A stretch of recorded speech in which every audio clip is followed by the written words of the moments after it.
मौलाना सरदार अहमद साहब रहमतुल्लाह अलैह के पास ना एक बूढ़ी अम्मा अपना बेटा छोड़ गई। तो हजरत साहब ने कुछ 2, 4, 5 महीने रखा। तो बाद में उसकी अम्मा को बुला के कहा कि भाई तू बेवा है, बेटा तेरा यतीम है, मैं नहीं चाहता कि इसका वक्त ज़ाया हो। तो मौलाना सरदार अहमद साहब मुहद्दिस आज़म पाकिस्तान रहमतुल्लाह अलैह उस बूढ़ी को कहने लगे तेरा बेटा कुंद देना, पढ़ना पढ़ाना इसने कुछ भी नहीं, तो यतीम बच्चा है, कल को तो कहेगी कि मेरे बेटे ने वक्त ज़ाया किया तो वापस ले जाओ। बूढ़ी अम्मा रोने लग गई, कहने लगी मैं पढ़ाने तो नहीं लाई थी, मैं तो आपको रब का वली समझती हूँ, मैं तो नौकरी कराने लाई थी। नौकरी हजरत अनस बिन मालिक कहते हैं मेरी अम्मा भी हुजूर की बारगाह में दे गई थी। तो हुजूर की बारगाह में ये नहीं कहा था कि या रसूलल्लाह पढ़ा दें, हाँ हाँ मैं जिम्मेदारी से बात कर रहा हूँ, ये नहीं कहा था हुजूर मुजाहिद बना दें, ये थोड़ी कहा था कि या रसूलल्लाह सल्लल्लाहु तआला अलैहि वसल्लम से मुफस्सिर मुहद्दिस मुहक्किक मुफ्ती बना दें। हजरत अनस की अम्मा कह गई थी सोनिया जब तक ये रहेगा ना आपकी नौकरी करेगी, ये घर के काम काज करेगा, ड्यूटी करेगा, हुजूर ये आपकी नौकरी करेगा। तो मेरे महबूब ने फिर दुआ कर दी, अल्लाह इसे बरकत अता फरमा। तुम समझता है खिदमत वाला खाली रह जाता है? जितना जायका खिदमत वाले को मिलता है, जो उसके नसीब में आता है, वो किसी का नसीब कहां भाई। हजरत अनस कहते हैं हुजूर ने दुआ कर दी, बरकत की। मुझे तो खेती बाड़ी आती भी नहीं थी, पर लोगों के बाग में साल में 1 दफा फल लगता था, मेरे बाग में 2 दफा लगता था। हुजूर ने दुआ कर दी अल्लाह इसे औलाद दे। फरमाते हैं मेरे बेटे, मेरे पोते, मेरे नवासे, मेरी बेटियां, फरमाते हैं मैं जिंदा हूं और मेरी 100 औलादे मौजूद हैं। परेशान हो गया 100 सुन के बच्चे 2 ही अच्छे, 100 औलादे मेरी मौजूद हैं। हजरत अनस बिन मौलाना सरदार अहमद साहब के पास ना छोड़ गई बच्चा, कहने लगी हजरत जी मैं को पढ़ाने के लिए थोड़ा छोड़ गई हूँ, मैं तो इसलिए छोड़ के गई हूँ कि आप मेहरबानी करें खिदमत कराएं। हजरत जी कहने लगे कोई ऐसा काम ही नहीं, खिदमत वाला क्या कराऊं। कहने लगी पट्ठे पवा लिया करो जी। लड़ पेंदे ने, कहने ने बच्चे काम कर दें मदरसे दो। हालांकि अब कहाँ बच्चे काम करते हैं, अब तो गुजर गया दौर, अब तो बच्चे काम कराते हैं। अब बच्चे भी नाराज हो रहे हैं, घूर घूर के देख रहे हैं। सही कह रहा हूं आपको, बच्चे काम कराते हैं, बच्चे कहाँ काम करते। कहने लगी ये चारा डाले करेगा आपकी भैंसों को। तो हजरत ने उसको कहा कि बीबी चारा मेरी भैंसों को डालने के लिए मैंने बंदा रखा हुआ है, तो तू जा ले जा। कहने लगी हाथ बांध के हुजूर मेहरबानी करे रख ले, चारा डालेगा। और पुत्र तवज्जो से चारा डालना हजरत की भैंसों को। रोने लगी, हजरत ने रख लिया, महीने का खर्चा भी देते। शाम को ना वो सारा दिन काम करता, शाम को आके पैरों में भी बैठ जाता, हजरत जी लाएं तेल थोड़ा सा, पैर ना दबा दूं। 8 साल साथ वाले पढ़ते रहे, ये बेचारा नौकरी करता रहा, मेरा रूप भी नहीं ते मेरा रंग भी नहीं, और मैनू यार मनान दा टंग भी नहीं। कभी कभी ना हजरत बिलाल हबशी फारग होते ना तो नबी पाक की बारगाह में अर्ज करते हुजूर कोई काम तो नहीं, सारे हो गए, हुजूर जाऊं जरा, चले जाते। एक दिन सलमान फारसी कहने लगे या रसूलल्लाह ये बिलाल कहाँ जाता है। फरमाया जा देख के तो आ। हजरत सलमान वापस आए तो आके रोने लगे, कहने लगे सोनिया जब यहाँ से जाता है ना तो जाके सैयदा फातिमा की चक्की पीसनी शुरू कर देता, बीबी साहबा के काम करने लगता है, घर में जाके असनैन की ड्यूटी करता है, वहां भी काम यहाँ भी काम। वो चारा डालता रहा, उसने चारा डाला। हजरत मुहद्दिस आज़म की भैंसों को दस्तारे फजीलत का वक्त आ गया, सारे पगड़ियां सजा के आ गए, आज दस्तार होगी।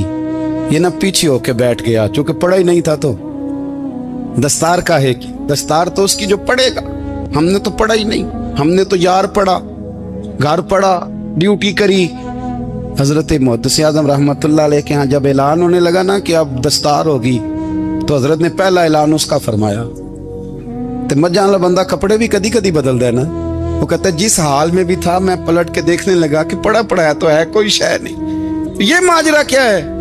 पीछे से उठ के आए तो कहते हैं बाकियों की दस्तार किसी आलिम ने की, किसी सूफी ने की, लेकिन ये भैंसों को चारा डालने वाला जब आया तो मुहद्दिस आज़म ने फरमाया पगड़ी के बाल को कोई हाथ ना लगाए, ये सारी दस्तार मैंने करनी है। और फरमाते हैं हजरत बाल भी देते जाते थे और आंसू भी बहाते जाते थे, माथा भी चूमते थे, और फरमाते थे दस्तार के बाद चला तो नहीं जाएगा यार, मुझे तो इबादत भी नहीं रह गई, मुझे तो चाबियों को भी नहीं पता कौन सी कहाँ रहती है, जाएगा तो नहीं तू। वो रो पड़ा, कहने लगा सोनिया जाए तो वो जिसके पल्ले कुछ है हो, आता जाता तो है कुछ नहीं, मुझे किसने रखना है, मैंने कहाँ जाना है, इधर कहाँ, तो इधर ही रहूंगा। वो उस तालिब इल्म के सारे उस्ताद भाई कहते हैं उसने दस्तार कराई, पढ़ा पढ़ाया कुछ नहीं, पर जो मसला अड़ जाता था ना, वो जो अड़ जाता था ना, वो जाके उससे पूछते थे तो किताबें खोलने की जरूरत नहीं पड़ती थी। मौलाना अमजद अली साहब आज़मी रहमतुल्लाह अलैह फरमाते हैं यकदम आला हजरत का दरवाजा खुला, ये भी मेरे आला हजरत की जिंदगी है, इसे भी देख, यकदम दरवाजा खुला तो बूढ़े इमाम के पैरों में जूता कोई नहीं, और आला हजरत सर पट दौड़े। मैं करीब गया, मैंने कहा हुजूर मैं सदके जाऊं, कहां जा रहे हो?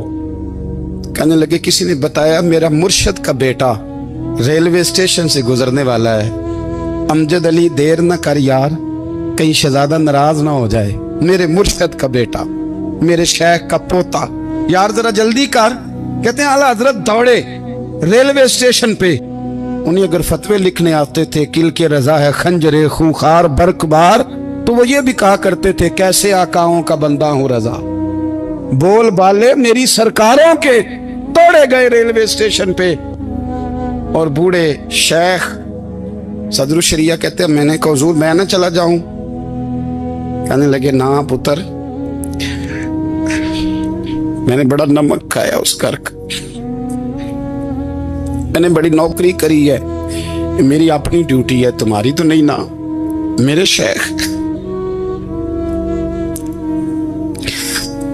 फरमाते रेलवे स्टेशन पे हजरत खड़े हैं, तो एक मुसाफिर उतरता, उसके करीब जाते अदब से सलाम लेते तो कहते मरहरा शरीफ से तो नहीं कोई आया? कहते वो मुसाफिर गुजर जाता, दूसरा आता तो फिर करीब जाते, कहते ओ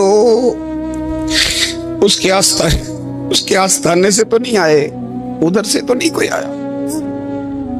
कहते सारे गुजर गए, जिन मुसाफिरों ने उतरना था उतर गए, ट्रेन चल पड़ी। तो मैंने कहा हुजूर किसी ने आपको गलत इत्तला दी थी, शहजादे तो आए नहीं।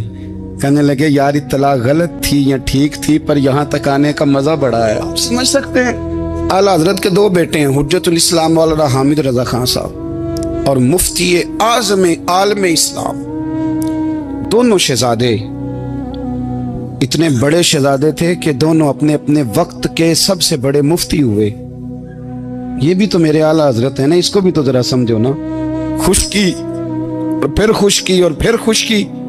एक दिन पीर साहब ने कहा नूरी मियाँ साहब क्या अहमद रजा यार वो भैंसें रखी हुई हैं तो उनको ना गीदड़ आके तंग करते हैं, तो दो कुत्ते मिल जाए ना कभी तो चलो रात को पहरेदारी करेंगे, दो कुत्ते मिल जाएं। मैं अक्सर सोचता हूँ कि आला हजरत तो आलिम थे, उनका कुत्तों से क्या लेना देना।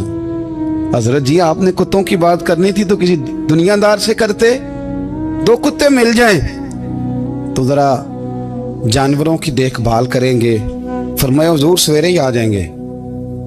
भाई आपका तो ये शुगर लेनी, तो आप कहां से लाएंगे?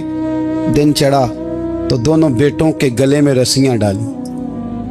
आला हजरत को सिर्फ आप फतवे की रोशनी में देखते हैं, आपको उस शख्स के दर्द का नहीं पता, उसके जायके का नहीं पता, वो किस स्टेज का आदमी है, स्टेटस क्या है तरीकत में, शरीयत में, इश्क में।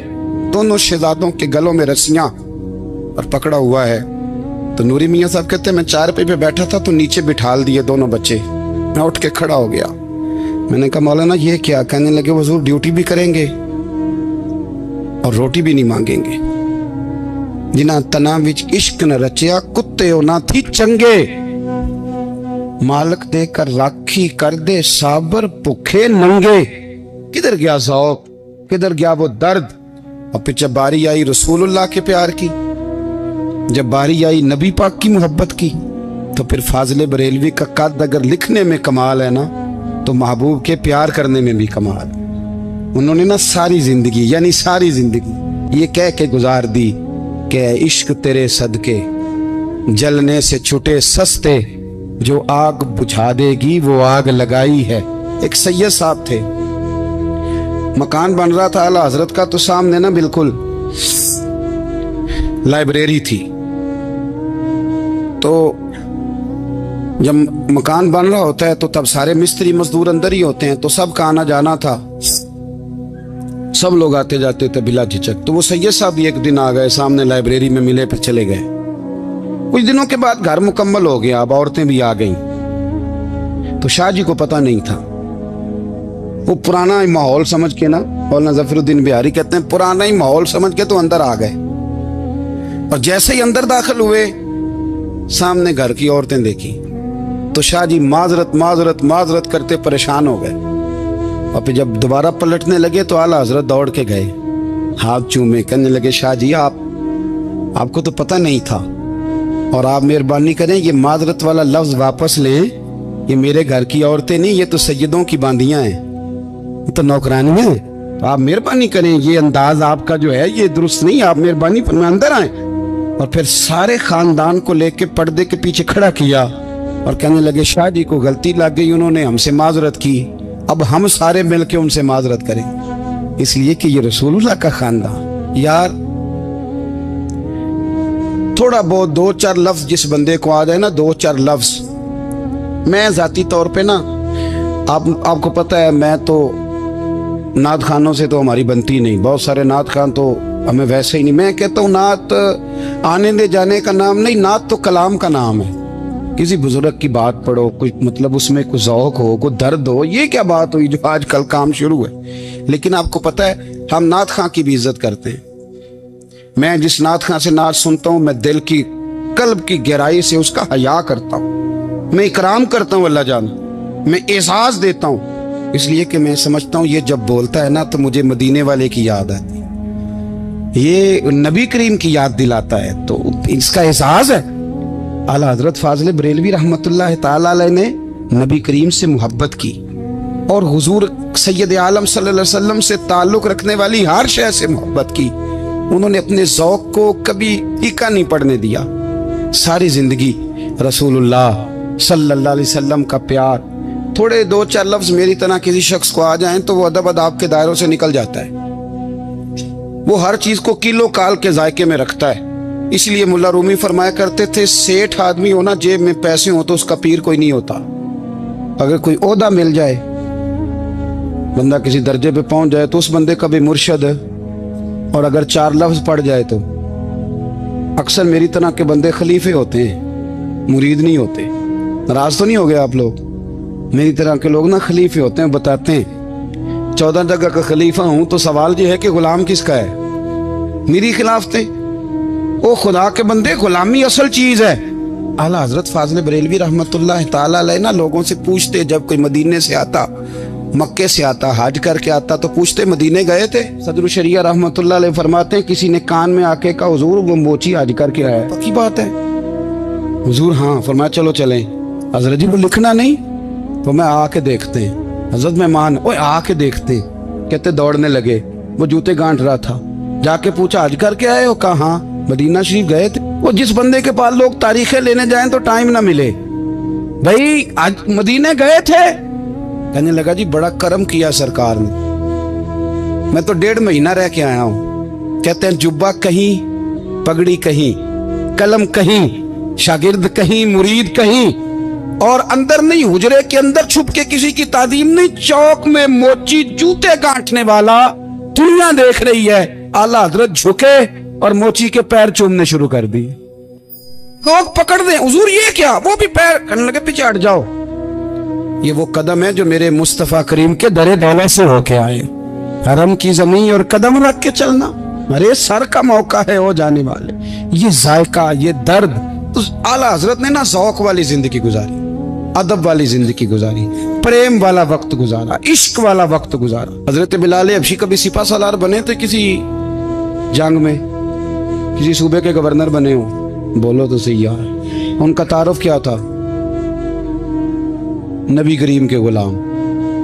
حضور کے نا جو ذاتی معاملات تھے نا، 20 انصاری نوجوان تھے جو ہر وقت نبی پاک کے پاس کھڑے رہتے تھے کہ حضور کو حکم کریں، 20، اور 34 سے لے کر 40 تک غلام ہر وقت حضور کی بارگاہ میں رہتے۔ حضرت بلال حضور کے ذاتی معاملات کی خدمت کرتے تھے، کوئی ایسی وہ جو तबलीग की या दावत की या जंग की या जिहाद की कोई ड्यूटी नहीं वो करते, ज़ाती खिदमत सरकार की। हजरत उमर फारूक वो शख्स हैं कि जिन्होंने कभी किसी बंदे को खातर में नहीं लाया। लेकिन जब हजरत बिलाल आते थे ना तो जनाब उमर उठ के खड़े होते, कुर्सी छोड़ते थे और फिर एक नारा लगाते थे, कहते थे या बिलाल अंता सैयदुना, बिलाल तू हमारा सरदार है यार, तू हमारा। यानी इश्क का ज़ौक पूरा करना उन्हें भी आता था। इसलिए मेरा मशवरा है, मेरी राय है, और जो मेरा हुक्म मानने वाले हैं उनके लिए मेरा हुक्म है कि ज़ौक ना कभी भी खराब करना, कभी भी ना ज़ौक ना खराब करना, अपना लुत्फ। मैंने कई दफ़ा, मैं पहली दफ़ा मदीना शरीफ हाजिर हुआ तो एक बाबा जी मेरे आगे आगे थे, तो उनको ना धक्के मार रहा था। वो सामने खड़े होते हैं ना, अल्लाह खैर फरमाए, अपनी अपनी ड्यूटी है ना, उनकी भी एक ड्यूटी है ना जी। तो वो धक्के मार रहा था तो बाबा उसे कह रहा था तेरी खैर होवे पहरेदारा, रोजे दी जाली चुम लैन दे। उन्हें फिर धक्का मारे तो फिर उन्हें कहता तेरी खैर होवे पहरेदारा। मैंने, वो बिल्कुल अनपढ़ बाबा जी थे, पर मुझे उन्होंने बहुत बड़ी बात समझा दी, मैंने उनसे बड़ा सीखा, मिंबर पे जिक्र कर रहा हूँ। वो तीसरी दफा फिर धक्का मारा, तेरी खैर होवे पहरेदारा, रोजे दी जाली। तो बाबा जी बाहर निकल आए तो मैं भी पीछे निकल आया। तो मैंने कहा बाबा जी यहाँ कुछ इन्होंने बांग्लादेशी और हिंदुस्तानी भी रखे हुए हैं, पर ये तो अरबी था खालस, उन्होंने कदों ਤੁਹਾਡੀ भी समझ आउंदी सी, ਤੁਸੀਂ पंजाबी ਦਾ शेर सुनाई जा रहे हो। कहते पुत्र ਮੈਨੂੰ भी पता है उन्होंने नहीं समझ आ रही, पर मैं ते अपना रांझा पे राजी करदा सा। ਮੈਨੂੰ पता है उन्होंने कहा ओ यार ਅਸੀਂ रांझा भी तो राजी करना है कि नहीं, कि सारी जिंदगी किलो काल के झगड़े में पड़े रहना। ऐ इश्क तेरे सदके जलने से छुटे सस्ते, जो आग बुझा देगी वो। और एक जगह पे आला हजरत कहते हैं जान दे दी वादा दीदार पर, हमने जान दे दी। हाँ, खाली उसने वादा किया था कि आऊंगा, आया नहीं था, पर जान हमने पहले दे दी। तो इसलिए ना ज़ौक, शौक, प्यार, वारफ्तगी, मोहब्बत असातिज़ा के लिए, बुजुर्गों के लिए, उलमा के लिए, मशाइख के लिए, बड़ों के लिए ना ज़ौक ना कभी खराब होने पाए। अल्लाह आपको सलामत रखे। और कुछ दुआएं मैंने दे दी हैं, कुछ अल्लाह जानता है मेरे दिल में है, वो मैं देता रहता हूँ। अल्लाह आपको हमेशा शाद व आबाद फरमाए। कुरान मजीद ने इरशाद फरमाया अला बिज़िक्रिल्लाहि तत्मइन्नुल कुलूब, फरमाया खबरदार हो जाओ, अल्लाह के जिक्र में ही दिलों का इत्मीनान है, अल्लाह के जिक्र में दिलों का चैन है। लोग बहुत सारा माल, बहुत सारी दौलत, बहुत सारी अकल और बहुत सारा शऊर होने के बावजूद बेसुकून हैं। जिस चीज ने जमाने को तकलीफ में मुब्तला कर दिया है और जो चीज ढूंढने से नहीं मिलती वो इत्मीनान है, वो करार है। लोग भीख मांगते हैं, मिन्नत करते हैं, दुहाई देते हैं कि कहीं से सुकून की दौलत मिल जाए, लेकिन वो मुयस्सर नहीं आ रही। बड़े बड़े लोग हैं, और मैं अर्ज कर चुका हूं कि मालदार भी हैं और अक्लमंद भी हैं, बाशऊर हैं, पढ़े लिखे, पर कल्बी सुकून, राहत, इत्मीनान, चैन उन्हें मुयस्सर नहीं आ रहा। रातें जाग कर गुजर जाती हैं, दिन आजमाइश में बीत जाता है। वो कभी उसके लिए ठंडे इलाकों का सफर करते हैं, कभी दोस्तों की मजलिसों में जाकर के बैठते हैं, कभी घर से दूर